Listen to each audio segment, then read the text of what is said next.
सुल्तानपुर से एक चौंकाने वाली घटना सामने आई है। कहा जा रहा है कि एक शख्स अपनी पत्नी से खाना मांग रहा था, लेकिन पत्नी ने गुस्से में आकर उसे छत से धक्का दे दिया और बाद में उसकी जान चली गई। आरोपी महिला पुलिस की गिरफ्त में है और मामले की जांच पड़ताल चल रही है। तो वहीं पर बिजनौर में पड़ोसी को दावत ना देना एक शख्स को भारी पड़ गया। अब आरोप है कि पड़ोसी शख्स ने पंडाल में आग लगा दी है। पुलिस के पास भी ये मामला पहुंच गया है। आपको रिपोर्ट दिखाते हैं। खाना मांगा तो दे दिया धक्का, पति की चली गई जान। सुल्तानपुर से बेहद ही चौंकाने वाली घटना सामने आई, जहां दावा है कि एक शख्स और उसकी पत्नी की इतनी अनबन हो गई कि पत्नी ने गुस्से में आकर छत से अपने पति को धक्का दे दिया और छत से गिरने से शख्स दिलशाद की मौत हो गई। पति पत्नी की इस कलह के पीछे खाने को बताया जा रहा है। दावा है कि दिलशाद ने घर में खाना मांगा और इसी बात से विवाद गहरा गया, जिसका ये अंजाम हुआ। रायबरेली बांदा मार्ग के कांशीराम कॉलोनी की यह घटना है। जैसे ही कॉलोनी के दूसरे लोगों को घटना की जानकारी मिली तो हड़कंप मच गया। आनंद फानन में दिलशाद के परिजन उसे अस्पताल लेकर गए, लेकिन डॉक्टर उसकी जान नहीं बचा पाए क्योंकि वो पहले ही दम तोड़ चुका था। सूचना मिलने पर पुलिस भी घटनास्थल पर पहुंच चुकी थी। बाद में दिलशाद के शव को पोस्टमार्टम के लिए भेजा गया। पुलिस ने दिलशाद की पत्नी को हिरासत में लिया। वही लड़ाई झगड़ा होता रहा कि मोबाइल में ना बात करो, मोबाइल में ना बात करो, लाइन का दी सब कुछ पकाइन खाइन नहु खाइन महू खाइस। वही मोबाइल के बारे में हर वक्त लड़ाई झगड़ा होता रहा। तो किसने ढकेला? इसी ने ढकेला, हमारी बहू ने। कई बार हमारी बहू ने मार चुकी है। सब मत्था फट गया। इसे सरकारी अस्पताल में टाका लगा हुआ था। मेरे भाई ने बुलाए थे खाना लेने के लिए, उसने देखे, हमने देखा तो मेरी भाभी ने छत से वहाँ ठेल दी थी छज्जे पर से। वहीं दिलशाद की पत्नी का कहना है कि उसके पति ने छत से खुद छलांग लगाई। वो नशे की हालत में घर आया था। छत पे पी के गए, छत पर से कूद के हम घर पे बच्चों को लेके लेटे थे। आपके साथ डॉक्टर आरोप लगा रही है, क्या है? गलत लगा रही है साहब। 8 साल से दारू पी रहे, 8 साल हो गए मेरे शादी को। 8 साल हम कुछ नहीं किया, आज हम इनके साथ ऐसा हरकत कर लेंगे अपने आदमी के साथ। अब दिलशाद के परिजन उसकी पत्नी पर गंभीर आरोप लगा रहे हैं, तो वहीं उसकी पत्नी खुद को बेकसूर बता रही है। पारिवारिक कलह के इस मामले की फिलहाल पुलिस जांच पड़ताल में जुट गई है। उसकी सास का आरोप है कि सालों से विवाद घर में चल रहा था, क्योंकि उसका किसी और से भी नाजायज संबंध था। हालांकि अपर पुलिस अधीक्षक अखंड प्रताप सिंह ने बताया हर पहलुओं पर जांच की जा रही है। इसमें परिजनों की तरफ से तहरीर मिली है। इसमें सुसंगत धाराओं पे अभियोग पंजीकृत कर लिया गया है और महिला जो है पुलिस की गिरफ्त में है। बिजनौर के मोहल्ला सराय रजब अली में एक शख्स ने अपने घर पर खाने का कार्यक्रम रखा हुआ था। पंडाल सजाया गया था। कार्यक्रम के लिए दोस्तों और नातेदारों को भी निमंत्रण दिया गया, लेकिन दावत में पड़ोसी को ना बुलाना उससे बहुत महंगा पड़ गया। आरोप है कि पड़ोसी शख्स दावत में न बुलाने को लेकर इतना नाराज हुआ कि उसने टेंट में आग लगा दी। यहाँ पर प्लास्टिक की कुर्सी भी चली हुई है। तोड़फोड़ करने का भी आरोप है। वहां पर मौजूद लोगों ने तत्परता दिखाई और जल्द ही आग पर काबू पा लिया, नहीं तो घटना बड़ी हो सकती थी। दावा है कि जब पड़ोसी शख्स से उसकी इस हरकत के बारे में पूछा गया तो उसने गालियां दी। उसने अपने लोगों के साथ मिलकर मारपीट भी की। नेहटोर थाना क्षेत्र की यह घटना है। सराय रजब अली इलाके में अजमल हुसैन अपने परिवार के साथ रहता है। उसने अपने घर पर दावत का कार्यक्रम रखा था। आग डाली गई, सामने बंदा खाना खाने के लिए जो पंडाल लगाया हुआ था, उसमें जो है उन लोगों ने आग डाल दी। उसमें आग लगी, कुर्सी जल गई, सामने जल गया। हम उनको खाली बोलने के लिए गए तो उन्होंने गाली वाली दे दी। हमारे ऊपर हाथ छोड़ दिया, तो धोएदार चीज से उसने हमला किया हमारे ऊपर। ये चोट लगी पैर से और गोबर उठाने की वो धार चीज थी, वो लगी, वो लगी स्टील की। बहुत ज्यादा मौलाना थे, रमजान में उनको ऊपर हाथ छोड़ा इन लोगों ने। इसके बाद अजमल हुसैन ने आरोपी शख्स के खिलाफ पुलिस में तहरीर दी। अजमल ने जो बताया उससे पुलिस भी हैरान रह गई। उसके खिलाफ सख्त कार्रवाई की मांग की है। फिलहाल पुलिस मामले की जांच पड़ताल कर रही है। न्यूज़ 18 के लिए सुल्तानपुर से अजीत गिरी के साथ बिजनौर से शिवम शर्मा की रिपोर्ट।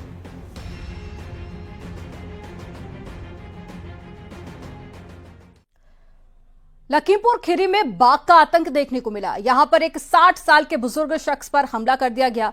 घायल हालत में उन्हें अस्पताल में भर्ती कराया गया। वहीं बाघ के हमले के बाद में ग्रामीणों में जबरदस्त आक्रोश है।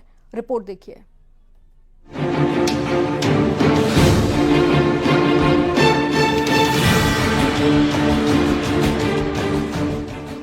वन विभाग और पुलिस के सामने ग्रामीण बेहद आक्रोशित दिख रहे हैं। इतना ही नहीं, ग्रामीणों ने रास्ता भी जाम कर दिया। पुलिस ग्रामीणों को समझाने की कोशिश करती रही, लेकिन ग्रामीण मारने को राजी नहीं थे। ग्रामीणों का ये गुस्सा बाघ के आतंक को लेकर है। दरअसल लखीमपुर खीरी के मोहम्मदी वन रेंज से निकलकर एक बाघ हमलावर हो गया। मुड़ा जवाहर गांव के रहने वाले 60 साल के बुजुर्ग किसान मुन्ना लाल अपने खेतों पर काम कर रहे थे। बाघ दबे पांव खेत में आ चुका था, लेकिन बुजुर्ग को इसका अंदेशा ही नहीं हुआ। दावा है कि बाद में बाघ ने उन पर हमला कर दिया। आसपास मौजूद किसानों के शोर मचाने के बाद बाघ वहां से भाग गया। बुजुर्ग जख्मी हालत में खेत में गिरे हुए थे। मदद की तुरंत दरकार थी। आनंद फानन में दूसरे ग्रामीणों ने बिना देर किए उन्हें अस्पताल लेकर गए, जहां उनका इलाज चल रहा है। लेकिन इस घटना के बाद इलाके के लोग बेहद आक्रोशित हो गए। वन विभाग की टीम भी गांव में पहुंच गई थी।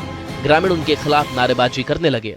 खेत में जो है गन्ना जो है जोतने गए थे, तो वहाँ जो है आके बाघ ने उन्हें तोड़ा। तो हम लोगों ने हम तो बाहर गए थे, जब दौड़ के आए यहाँ तो पता चला कि रोड पे हैं, तो हम ऑटो लेके गए वहाँ। उसके बाद में जब पता चला कि काफी जो है पूरा उनका शरीर आधा बिल्कुल तोड़ दिया, खा गया है। नाराजगी बढ़ती जा रही थी, जिसके बाद लोगों ने मुख्य सड़क पर जाम भी लगा दिया। मौके पर पहुंची पुलिस ने उन्हें शांत करने की कोशिश की, लेकिन वो मानने को तैयार नहीं हुए। इसके बाद पुलिस ने कुछ लोगों को गिरफ्तार करने की कोशिश की, तो मामला और गंभीर हो गया। बाद में पुलिस ने बड़ी मशक्कत के बाद ग्रामीणों को शांत कराया और जाम खुलवाया। यहाँ लोगों ने रोड जाम किया था, इस मांग कर उसको पकड़ा जाए। इस संबंध में जो है उनके अधिकारियों से बातचीत कर ली गई है। शीघ्र ही उसको पकड़वाने की कार्रवाई की जाएगी। बाघ के लिए पहले, चूंकि बाघ को पकड़ने के लिए प्रयास पहले से जारी था, लेकिन गन्ना बड़े होने की वजह से ऐसा किया नहीं जा सका। लेकिन अब गन्ना छोटा है और शासन से वार्ता कर ली गई है। हमको शीघ्र ही लिखित आदेश मिल जाएगा और हम फिर ट्रैंकुलाइज करने का करेंगे प्रयास। और इस संबंध में सारा वन विभाग से बातचीत हो गई है, सब कुछ हो गया है। स्थानीय लोगों ने वन विभाग से बाघ को जल्द पकड़ने की मांग की है। लोगों का कहना है कि पहले भी बाघ कई लोगों पर हमला कर चुका है। बाघ के हमले के बाद पूरे इलाके में दहशत बना हुआ है। लखीमपुर खीरी से न्यूज़ 18 के लिए मनोज शर्मा की रिपोर्ट।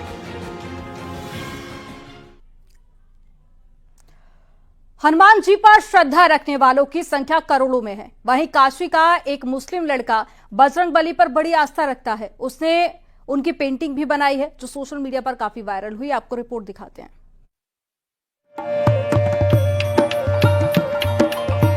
देश भर में हनुमान जन्मोत्सव धूमधाम से मनाया गया। बजरंगबली पर आस्था रखने वाले श्रद्धालुओं की संख्या करोड़ों में है, लेकिन दूसरे धर्म के कई लोग भी उन पर श्रद्धा का भाव रखते हैं। काशी के रहने वाले रिजवान भी हनुमान जी को बहुत मानते हैं। उनकी भक्ति मन के साथ साथ कैनवास पर भी दिखाई देती है। रिजवान ने हनुमान जी की एक से बढ़कर एक मनमोहक पेंटिंग्स बनाई हैं, जिनमें गजब का आकर्षण है।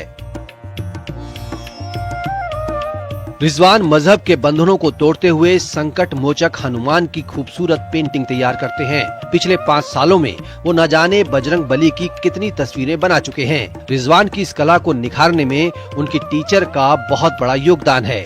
वाराणसी के लालपुर का रहने वाला रिजवान कक्षा 11वीं का छात्र है। वो अपनी पेंटिंग एग्जीबिशन में भी लगाता आया है, जहां लोगों ने भी उसके काम को सराहा है।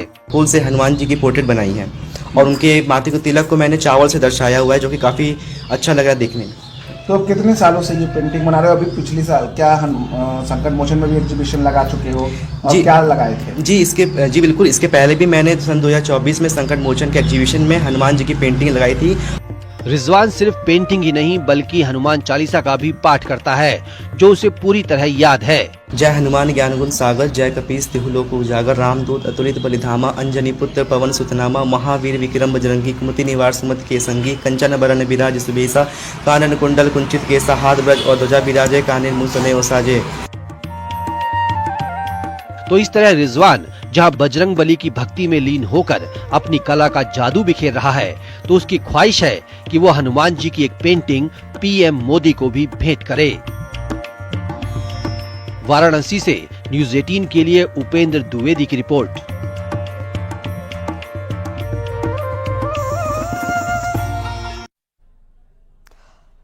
देश और दुनिया में जब भी शहनाई का जिक्र होता है, काशी का जिक्र सबसे पहले आता है, क्योंकि उस्ताद बिस्मिल्लाह खान ने शहनाई को एक नया आयाम दिया और प्रधानमंत्री के वाराणसी दौरे पर 21 उत्पादों को जीआई टैग मिला, जिसमें शहनाई भी शामिल है।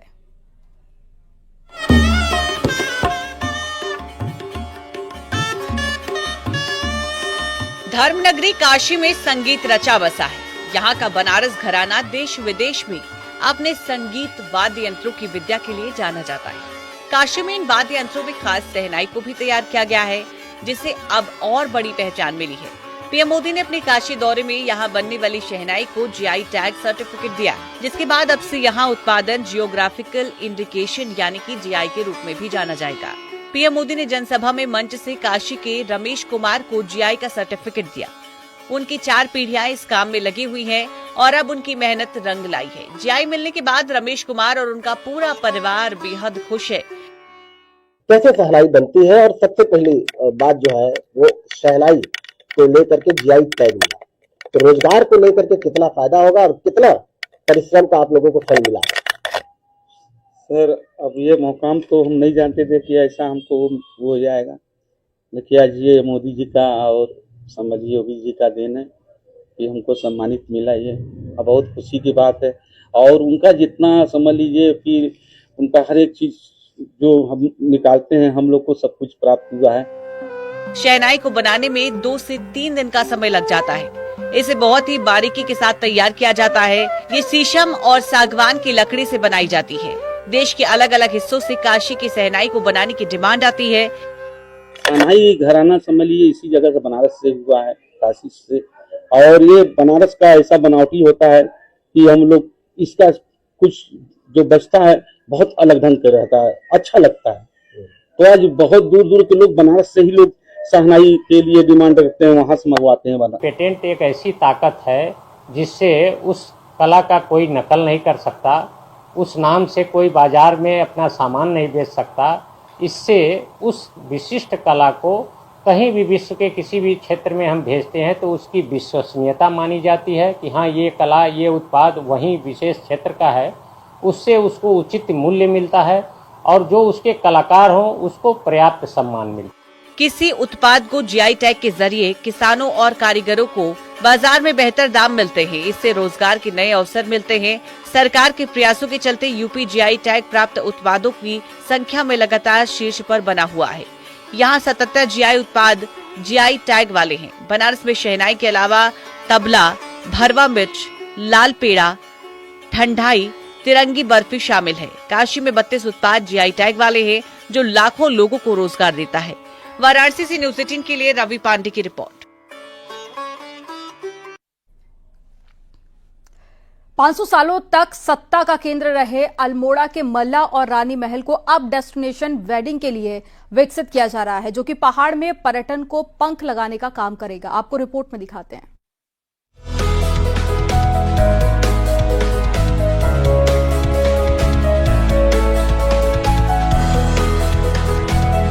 अल्मोड़ा के 500 साल पुराने मल्ला और रानी महल को डेस्टिनेशन वेडिंग के रूप में विकसित किया जा रहा है, जिसकी तैयारी पर्यटन विभाग के साथ ही दूसरे विभाग बड़े जोर शोर से कर रहे हैं, ताकि मल्ला महल में डेस्टिनेशन वेडिंग के लिए पहाड़ की सुंदर और मनमोहक वादियों में अपनी शादी को यादगार बनाने के लिए देश के कोने कोने से कपल्स अल्मोड़ा का रुख कर सकें।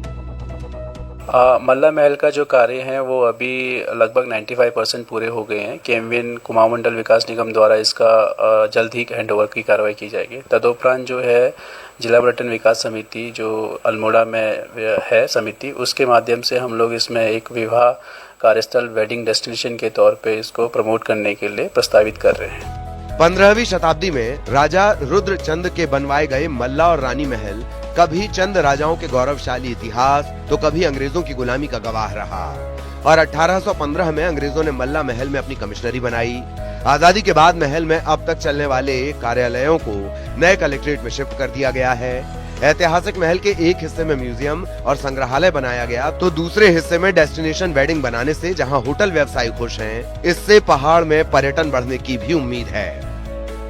अगर वे वेडिंग पॉइंट के रूप में मल्ला महल को विकसित करेंगे तो इसमें आने वाले समय में बेनिफिट तो हो गई, मल्ला महल के खर्चे भी निकलेंगे उससे, और वेडिंग, लेकिन इनको वेडिंग के लिए एक डेस्टिनेशन करनी पड़ेगी। अगर उसमें हर व्यापारी या हर छोटे आदमी भी करेगा तो गंदगी मचेगी। तो डेस्टिनेशन के लिए हमें इसको बाहर के जो अपने उद्योगपति लोग आते हैं उस ऐप को हमको देखेंगे तो बड़ा अच्छा रहेगा। मल्ला महल में म्यूजियम के साथ ही डेस्टिनेशन वेडिंग बनने से सरकार की आय बढ़ेगी, साथ ही स्थानीय लोगों को रोजगार भी मिलेगा और पहाड़ में पर्यटन को भी पंख लगेंगे। न्यूज़ 18 के लिए अल्मोड़ा से किशन जोशी की रिपोर्ट।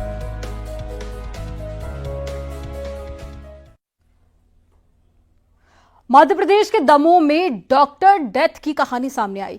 सब हैरान रह गए, आखिर ऐसे कितने फर्जी डॉक्टर हैं जो मरीजों की जान से खिलवाड़ कर रहे हैं। अब डॉक्टर डेथ की मौत के गेम के बाद में शुरू हुआ है एक्शन। आपको रिपोर्ट दिखाते हैं।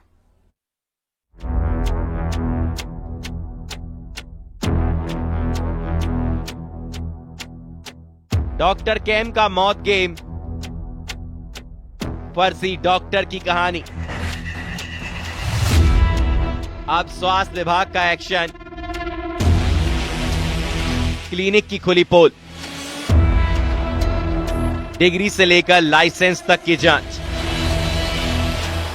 दमोह के मिशनरी अस्पताल में 7 लोगों को मौत की नींद सुलाने वाले लंदन वाला डॉक्टर एन जॉन कैम, जिसका असल नाम नरेंद्र विक्रमादित्य यादव है, जिसके फरेब का जब काला चिट्ठा खुला तो फर्जी डिग्री, फर्जी रिज्यूम का खुलासा हुआ।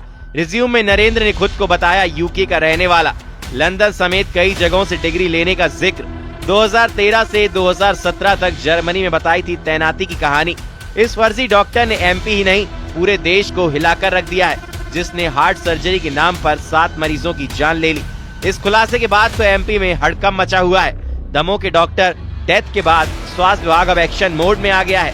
क्लिनिक की जांच की जा रही है, अस्पतालों की पड़ताल की जा रही है, कहीं ऐसा ही कोई डॉक्टर डेथ मरीजों को धोखा तो नहीं दे रहा हो। दमोह में फर्जी डॉक्टर का मामला सामने आने के बाद अब पूरे प्रदेश में स्वास्थ्य विभाग अलर्ट हो गया है। राजधानी भोपाल के भी कई क्लिनिक्स पर कार्रवाई की गई। ये वो क्लिनिक हैं जो तय मापदंडों के अनुसार नहीं चल रहे हैं या फिर इनकी परमिशंस में कोई ना कोई कमी पाई गई है। स्वास्थ्य विभाग ने अब कमर कस ली है। मुख्य चिकित्सा स्वास्थ्य अधिकारी भोपाल के निर्देश पर स्वास्थ्य विभाग की टीम ने जिले में संचालित क्लिनिक्स की जांच की, जिसमें कई क्लिनिक में गड़बड़ियां मिली। जांच में ये बात सामने आई कि मध्य प्रदेश उपचार गृह एवं रुजोपचार संबंधी स्थापना अधिनियम के तहत बिना रजिस्ट्रेशन चल रहे Tathastu dental, skin smile clinic, the aesthetic world, Cosmoderma skin and hair clinic के विरुद्ध कार्रवाई कर इनका संचालन बंद करवाया गया है। इन क्लिनिक में डर्मेटोलॉजिस्ट ही नहीं है, न ही जांच के दौरान जरूरी दस्तावेज ये दिखा पाए। जैसा कि आपको मालूम है कि विगत दिवसों में एक दुर्घटना देखने को मिली थी, जिसमें कुछ हितग्राहियों की मृत्यु हो गई थी, जिसको सरकार ने बहुत गंभीरता से लेते हुए सभी जो भी इस तरह के क्लिनिक्स हैं उनके विरुद्ध कार्रवाई करने के निर्देश जारी किए थे। उसी के तहत हम लोगों ने कल एक सघन कार्यवाही की थी, जिसमें से कुछ ऐसे क्लिनिक्स जिनके पास डर्मेटोलॉजिस्ट अवेलेबल नहीं थे या डर्मेटोलॉजी की डिग्री नहीं थी, इसके बावजूद वो हेयर ट्रांसप्लांट जैसे कार्य कर रहे थे, उनको हम लोगों ने नोटिस जारी करके बंद करवाया है। और साथ में ये हिदायत दी है कि अगर बिना विशेषज्ञता की कोई भी विशेषज्ञता क्लिनिक चलाएगा या विशेषज्ञता अस्पताल चलाएगा या बिना रजिस्ट्रेशन के कोई मेडिकल का व्यवसाय करने की कोशिश करेगा तो निश्चित तौर पर उनके विरुद्ध हम शासन के जो भी नियम हैं उन नियमों के तहत कार्रवाई करेंगे। सीएम डॉक्टर मोहन यादव ने भी गलत चिकित्सीय प्रैक्टिस करने वाले लोगों पर कड़ी कार्रवाई के निर्देश दिए हैं। स्वास्थ्य विभाग अब दमोह कांड के बाद एक्शन मोड में है। Bureau report, news 18।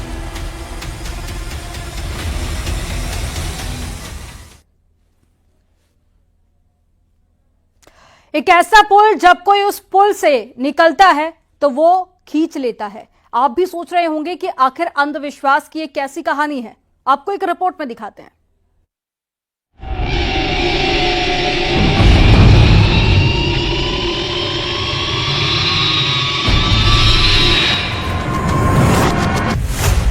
भूतिया पुल। पुल पर भूत खींच लेता है।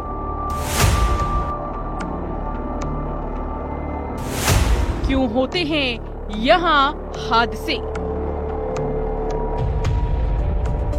मौत का कुआं, मौत का पुलिया। एक्सीडेंट की अजब कहानी। ग्रे स्पॉट पर जरा संभल कर।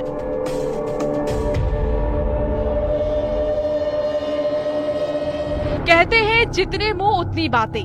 कुछ ऐसी ही कहानी है इस पुल की। क्या यहाँ इस पुल पर भूत है या ये कहें कोई ऐसी शक्ति जो खींच लेती है? ये हम नहीं कह रहे, बल्कि लोगों का कहना है। या कहें कुछ लोगों को यहाँ भूत का डर सताता है। सुनिए लोगों के मुताबिक इस भूतिया पुल की अंधविश्वास की कहानी को। भूत प्रेत का कोई सख्त सुविधा भी है, ऐसा तो फिर अचानक घींच लेता है। मौत भी हो रहा है ना? मौत बहुत ज्यादा सबसे ज्यादा इस जगह हो रहा है। सीधा पुल से नीचे सीधा झटका जा रहा है। बलरामपुर का नेशनल हाईवे 343 पर सेमरसोत के पास बना पुलिया, जहां से गुजरते वक्त लोगों को डर सताता है, मौत का डर। इस संकरे पुलिया पर कई बार एक्सीडेंट हुए, कई लोगों की जान भी गई है, कई बार हादसे में लोग घायल हुए, लेकिन भूत की कहानी अपने आप में अजीब लगती है। जिनका कहना है उनके पूर्वजों ने ये बात बताई थी। हाँ, हमेशा एक्सीडेंट होता है। पुलिया जर्जर हो चुका है, जो कि यहाँ एनी टाइम एक्सीडेंट होते रहता है। कभी मछली गाड़ी, कभी क्लिंकर, कभी छोटा गाड़ी, आए दिन एनी टाइम यहाँ दुर्घटना होते रहता है। खैर, ये तो वो बातें हैं जो लोगों के जहन में हैं, लेकिन सवाल तो ये है, आखिर इसे मौत का पुलिया या मौत का कुआं क्यों कहा जाता है? तो यातायात पुलिस की माने तो इसे ग्रे स्पॉट बताया गया है, जिसमें हादसे की वजह या तो ड्राइवर की लापरवाही या फिर दूसरी कमी हो सकती है।